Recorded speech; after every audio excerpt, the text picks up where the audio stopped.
Quanta gente que tem problemas com ronco. Aí tá, mas todo mundo ronca. Quando alguém, marido ou mulher, reclama do outro, tu roncaste, tu também ronca. Bom, enfim, não é uma briga nem requer divórcio. Há solução. Sim, ronco e apneia é desagradável, também pode causar problemas para a saúde. A doutora Marina Lara é ortodontista. A doutora Marina tem um currículo, apesar de ser uma jovem, um currículo brilhante, maravilhoso. Ela tem cursos avançados no mundo, no Brasil e no mundo. E ela também ela faz parte da Fundação de Amparo Social do Hospital Moinhos de Vento. Sim. Faz um trabalho social muito lindo, muito legal. Sim, muito obrigada, Tânia. Seja muito bem-vinda, doutora. Prazer estar contigo. Igualmente, prazer é todo nosso.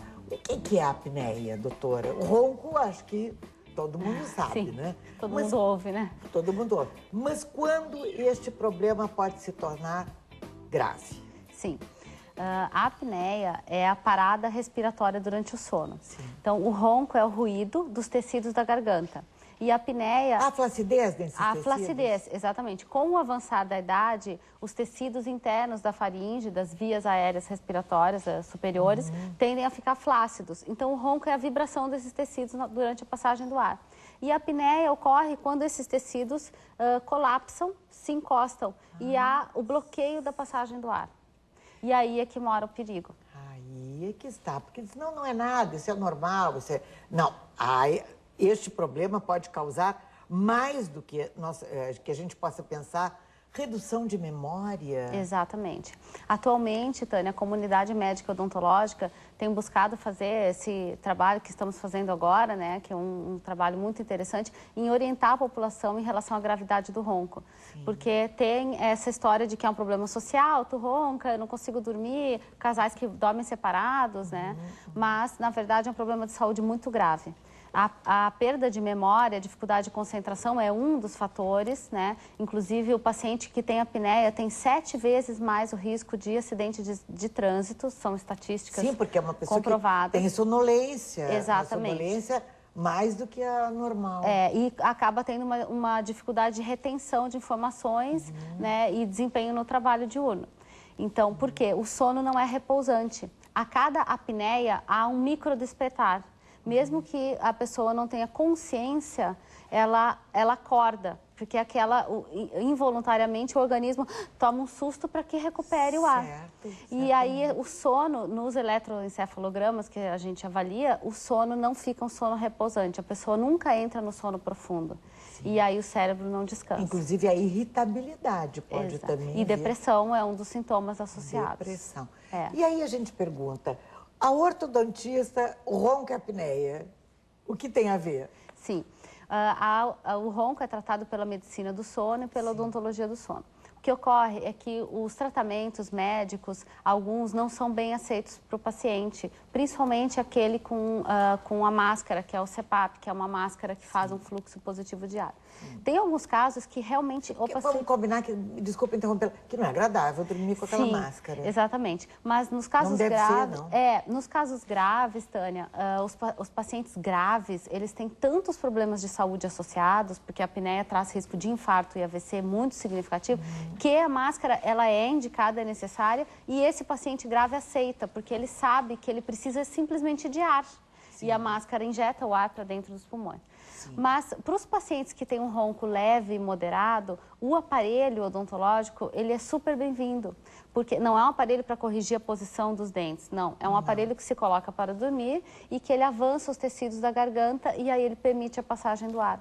Então, é um tratamento relativamente simples, fácil, que é feito em 2, 3 consultas e que é como se fosse um óculos, né? O paciente, o óculos, ele põe e enxerga, né? O aparelho, ele coloca, para de roncar, tira, ronca. Só que ele é pequeno, tu pode levar para os lugares. Eu tenho mulheres que colocam e às vezes o parceiro não sabe que é para o ronco, acha que é uma placa para os dentes e tal. Então, tem essa questão de ser discreto também. Que interessante. E isso já tem à venda já no Brasil, tem. em Porto Alegre? Sim, sim. Os profissionais indicam? Exatamente. O aparelho, ele é feito por um profissional que tenha treinamento em odontologia do sono.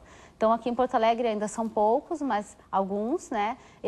Primeiramente, a gente solicita um exame que é uma polissonografia para avaliar quantas apneias o paciente tem, avaliar a situação da respiração dele, para planejar como que vai ser feito o aparelho. E, na verdade, é um tratamento, não é o aparelho em si, porque o dentista faz a moldagem, é um pouco complexo, que tem que fazer a mudança da posição mandibular durante a moldagem, enfim. Mas aí, em 3, 4 consultas, o paciente está com o aparelho e o aparelho dura 3 anos. A cada 3 anos ele faz um novo. 3 anos.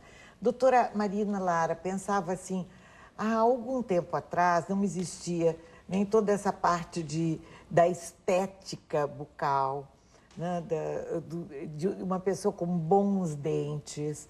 Então, é muito novo, novo que eu digo de 30, 40 anos, eu tenho a impressão, não sei, para cá, dessa preocupação com o pleno funcionamento dos dentes. Sim. Sim, Tânia. Nas últimas 2 décadas, digamos que... 2 décadas. Exatamente, que a odontologia evoluiu ali a partir dos anos 80, né? Veio a ortodontia para o Brasil, a tecnologia ficou mais disponível, mais acessível. Hoje em dia, mesmo a gente trabalhando com produtos importados, ainda assim os preços são viáveis, né? Bem mais acessíveis do que antigamente.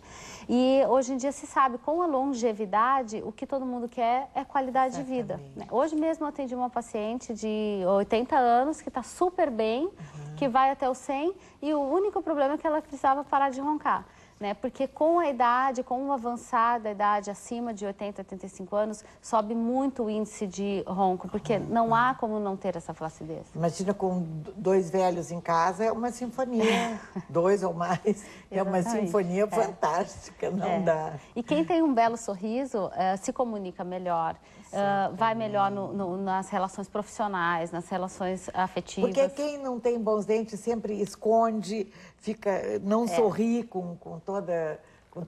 Não vive plenamente. A sua espontaneidade, é verdade. As pessoas... Não existe mais medo de dentista, não, existe? Não existe. Hoje... Mesmo as crianças que vão... De jeito nenhum. É muito... Pelo contrário, a odontologia chegou num ponto que o ambiente é tão agradável, tão acolhedor, que não há por que ter medo, né? E os dentistas... O Brasil tem os melhores dentistas do mundo, né? Isso já é reconhecido internacionalmente. Então, o índice de desconforto é muito baixo. Sim. Se nós não tivermos também uma boa mordedura, como chama? Isso, oclusão. Oclusão, os dentes, podemos ter problemas de coluna, que é uma coisa fantástica. Articulares, dores musculares, dores cervicais, né? Nós somos um organismo como um todo, né? E o pleno funcionamento das funções mastigatórias é importante. Doutora Marina Lara, andou pelo mundo fazendo seus cursos todos. As pessoas, às vezes a gente vê assim, países de pessoas com bons dentes. Outros se vai assim em algum lugar, mas que engraçado, é a cultura do país. O que é este... algumas pessoas têm aqueles dentes que parecem saquinhos de leite, todos brancos, idênticos, que também não é... Sim, as teclas de piano, né? Mas também não é bonito não, assim, não, né? não é. Porque fica muito falso tudo. Não é. Como é a cultura? Existem países mais adiantados, mais atrasados? Basicamente, o Brasil, em termos de odontologia, é um dos países mais adiantados do mundo. Um exemplo, Tânia, é que o criador do implante, que hoje em dia é muito feito, né, que é o implante odontológico que repõe o dente perdido, é um suíço que, na verdade, veio morar no Brasil. Porque aqui ele encontrou, é um médico que criou, e aqui ele encontrou os melhores dentistas. Então, ele mora em São Paulo hoje em dia. Então, o Brasil tem uma ótima cultura. Agora, por exemplo, na Europa, a Inglaterra, não é um país que as pessoas investem muito em saúde bucal. Por alguns motivos. O número de dentistas lá ainda é pequeno, porque o Brasil é o país que tem o maior número de dentistas do mundo. Não existe nenhum outro país no mundo que tenha tantos dentistas como o Brasil. E por isso tem ótimos dentistas e também tem dentistas que não são tão bons, né? Porque como tem uma variedade muito grande. Mas na Europa o número é muito pequeno e aí a lei da oferta e da procura, né? Os dentistas acabam cobrando honorários elevadíssimos em alguns países na Europa para atenderem um número pequeno de pessoas. Então aí poucas têm acesso. Mas um dos países, embora diziam antigamente que o Brasil é o país dos desdentados... Era tão triste falar isso, não? Mas isso não é uma verdade, assim, absoluta hoje em dia, sabe, Tânia? É claro que tem regiões do Nordeste que as pessoas são muito carentes, mas o índice de perdas dentárias vem diminuindo vertiginosamente. E o que conta? A alimentação, a saúde... O que é preciso para termos bons dentes? O principal fator é o consumo de açúcar, tá? Consumo inteligente do açúcar. Então, se a criança consome açúcar várias vezes ao dia, sem interrupção, picadinho, principalmente os biscoitos recheados, que misturam amido e açúcar, o índice de ainda cárie... tem gordura trans, ainda é um Exatamente. grave problema para todo o organismo. É um veneno praticamente. Então, aumenta muito o índice de cárie. E o acesso a bons profissionais, porque uma cárie que é feita uma vez mal feita, ela vai infiltrar, e daí ela vai infiltrando, e daí vai... Exato. Então, o consumo de açúcar e coisas simples, como uma boa escovação e uso do fio. Então, na verdade... O fio dental também é novo, não é? O fio dental é novo. Novo que eu digo é o que... Que tempo tem o fio dental? Na verdade, o hábito surgiu nos últimos 30 anos, né? De uma maneira mais efetiva. Hoje há uma consciência muito grande e o uso do fio dental previne também doenças cardiovasculares, principalmente infarto. Porque a inflamação da gengiva gera uma série de toxinas que penetram no organismo e estão ligadas diretamente com o infarto.